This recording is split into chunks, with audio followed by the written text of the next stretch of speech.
Hello and good afternoon. Ooh, I normally have like a little glass to tinkle, but I don't think I need that today. Yes, hello and good afternoon, everyone. I will shortly have the pleasure of inviting two marketing and business leaders onto our stage for our first panel of the afternoon.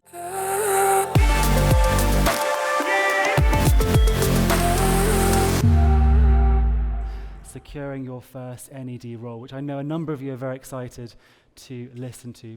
Without further ado, please let me welcome Chris and Susie onto the stage, joining me for securing your first NED role.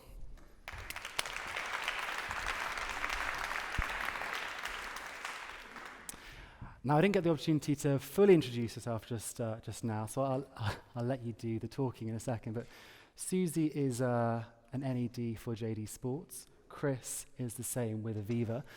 Both have storied marketing careers in their own rights, Susie being the former CMO of BT and Chris of HSBC. Now, there is a reason I should say, why this particular panel is opening our afternoon. It's because it's the most requested discussion. And we're not here to dissuade people, are we? We're actually here to... I got it. We're actually here to allow the two of you to share your experiences, thank you, with the marketing leaders and give them the chance to see what's what. So my first question to you both is, they want to be an NED. What's the unvarnished truth? Gosh. My best bits of unvarnished truth, because the whole unvarnished truth would take a lot longer, have to do with, I think, the perception versus the reality in terms of time. So they will tell you 24 days. I absolutely promise you, if they say that, it's 50. They will tell you you have more control over your time.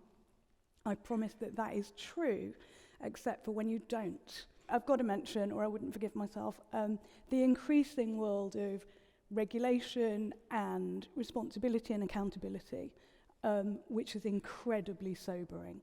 So you are very aware that you are going to meetings and you are personally accountable for everything you do, and you know that intellectually. But the regime is changing, and that is more true than it's ever been. So understand why you're doing it. And then you can cope with the negatives, as Sue said. If you're a bit restless, and I kind of think we've probably got similar personality types, you're going to want to say to yourself, I don't want to be, I'm speaking for Susie, I don't want to be sitting around doing nothing. I want to be part of something that still matters. But I also want to have a little bit more time, only a little bit, to be able to do some other things. But I think you've got to understand, firstly, why you're doing it, and that will then colour how you receive the kind of unvarnished bits that say, that's why it sticks in my craw a bit, that's why I don't like it very much, or that's why it's the best thing I've ever done. Susie, from your perspective, what was your journey to becoming a NED, just so you can add colour for the audience? So for me, I'd been at BT for 10 years. I'd done a job, I was incredibly lucky, the scale of it, the impact of it, the kinds of things I got to do. I couldn't imagine my next role. So I did what I would recommend everybody does, which is I looked around for boards I could sit on and things I could influence. I also got myself a trusteeship. So I went and joined the board of Help Musicians, which is a great charity. And that just gave me the sense that this was what I wanted to do. I learned so much working with government, working with the royal family, doing a bunch of random charity things. So I did a lot of give back, and then I got very commercial. You might do it in a different order, but that was the way I did it. Is that a common route to go down the charity step first? I've heard that a couple of times now, and if so, what are the sort of, well, not guardrails, but hurdles to cross over in order to make sure you're the good fit for it? Because it doesn't typically pay well, and as you've intimated, Chris, it can be a little challenging from a pivoting perspective. You need probably some kind of, stone in your shoe as to why you're doing it, I think. You've got to have a figure out why. And then it's also about what you offer. One of the things that I think is really important is that you understand what your superpowers are, because you'll all have them. And they might be in things that you don't think are very important parts of your job. But essentially they are the things they value. And so that might be, how you understand what you understand about digital, just as a general subject area. At the Royal Marsden, I was called tallest dwarf on digital, because essentially out of my other NEDs, who were all really lovely people, a couple of good clinicians and, 2 other business people, I knew more about digital than anyone. So when a non-exec director had to be put in to chair the committee that was the steering group for the whole transformation program of putting in a whole new digital health record across, this monster hospital, I got the job because I was the tallest dwarf. And it is that kind of stuff. How do you start to understand what you offer? If you understand customers, you understand data, you understand digital, you've now got stuff that's worth offering up. And you'll have it in sectors or you'll have it in places, which is also good. But start to understand those are the sorts of things they value. The one other thing I would say about superpowers is if you're going to sit on a FTSE board, you're going to have to decide that you'll chair something. You've got to chair a committee at some point. And I ended up being a remuneration committee chair. It is not a superpower. I did not have it when I joined. But as a marketing person, you're not going to chair audit, you're not going to chair risk. You've got to chair something. So for me, it was remuneration. And probably for many of you, if you go this route, that's what will be what you do. Could also be ESG now that you end up chairing. And remuneration is agony. It is the least popular person on the board of every company. It is the hardest from a conflict point of view, but it's also brilliant because we all know that what gets rewarded gets done, and you get to talk strategy and you get to meet shareholders.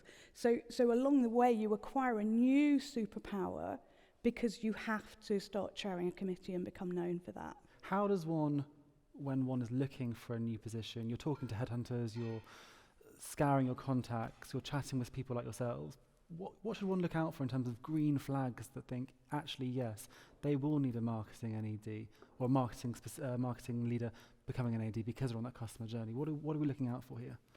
I think you have to start to look at a company and figure out how to get through the door. I mean, I've done mine through headhunters, through sort of mates who have said, come and have a look at this. And, so therefore network is very, very important, and it goes beyond the basics of them needing a NED. What you can end up doing is coming in and advising them on a couple of very simple things. They might have, if it's a kind of, third sector company, it might need somebody to come in and just take a look at, its websites and its kind of digital sort of, well, I'll come and help you with that. And that then gives you some people to talk to. What I would say is you have to kiss a lot of frogs, basically, in my experience, because actually you've got to fly a ton of missions. And if you were ever in the boat, and I was chatting to someone before we came, we were having a bit of curry with him just now. See him over there, Simon from IBM. But basically, when you find yourself all of a sudden not in your full-time role, I had a temptation to chew at anything that came along. And actually what you've got to do is understand what fits for you and what doesn't. So I think one of the things for all of us is to identify a business that really wants to grow and that has a chairman and a CEO who are interested in the skills that we all bring to helping that growth. And I think growth and customer are the 2 keys through the door when you talk to these people. I think you've got to check your ego enormously if you decide to go from being a CMO with all the power and all the money and all the flexibility that we enjoy to being a NED. I think if you want to do the whole transition and not just add a NED to what you do anyway, just be aware it's a career transition and make sure that you're careful that you're going places where you're valued. For a bit of levity, what does a great day look like as a NED? Oh, I'll go. So I had a brilliant NED day on Friday. We were out on the river. We went to the Waterside Inn at Bray. We talked about strategy. We drank the most expensive wine I think I've had in my life. Everyone got on really well. We talked about the future of the company. The guy that founded the company is the chairman, and he was ecstatic with everything. That was just a great day, doing all the things you think you're going to do and having a nice time while doing it. Consumer Duty, the program that's put in place by the FCA, I get asked to be the champion for the Aviva insurance business on this thing. And all of a sudden, it's that kind of 3 months into it and we're nowhere. There's a panic. They rejig the entire team. They put a whole bunch of different people together to deliver this thing. We're now sort of T-minus 3 months when it's a 9-month kind of window to get this thing done. Next 6 months is going to be hellish. Someone from the main board at the top of the house, at the holding company, decides that they now think we're doing it wrong. I put on my most measured, aggressive hat that I've had in years, and I walked in with I wrote a 2-page email about why what they were currently asking us to do was so wrong for all of these reasons. And the relief on the team's face when I put this into the machinery and all hell broke loose. Stepping in and being clear-eyed and using data and information like we all do, we hope we do, and being very sensible about the governance that's required, the accountabilities that are required to deliver this program in a timely fashion. The look on the face of the people who I was supporting during that was worth a great day in the NED shop. If anyone has any questions, please don't be nervous or hesitant. We've got 5-10 minutes baked into the panel for this. I've got further questions to ask if not, but does anyone have any questions now for Chris and Susie? Brilliant. Preeti, just pause 1 second.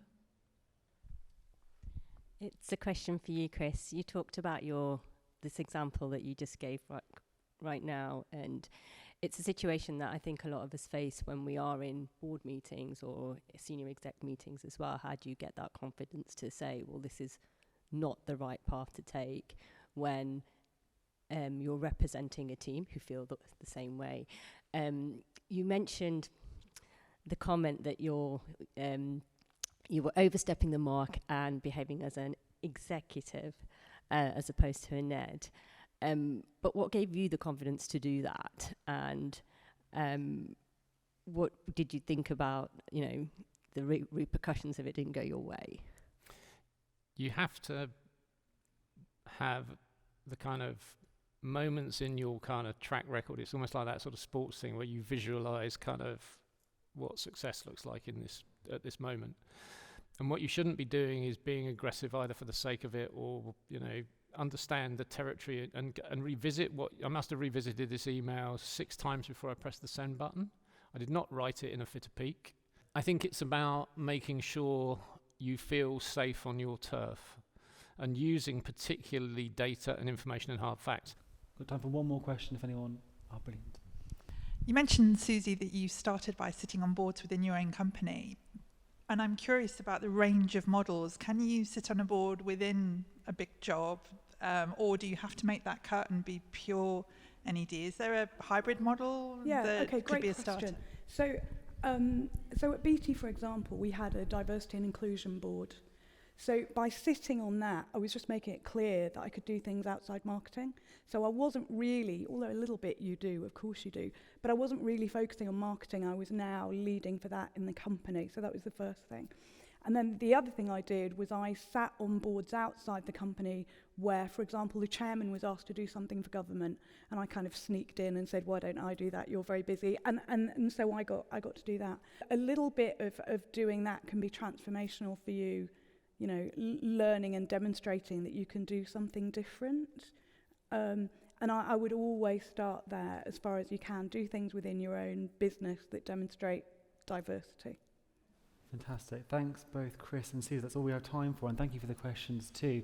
We try and inbuild 15 minutes of decompression, get a coffee, relax, chat to your fellow leaders. Also, I'm sure Chris and Susie would be more than happy to chat with you one-on-one throughout the afternoon. Again, it's one of the reasons why we're all here to meet and network. But please join me in thanking our panellists this afternoon.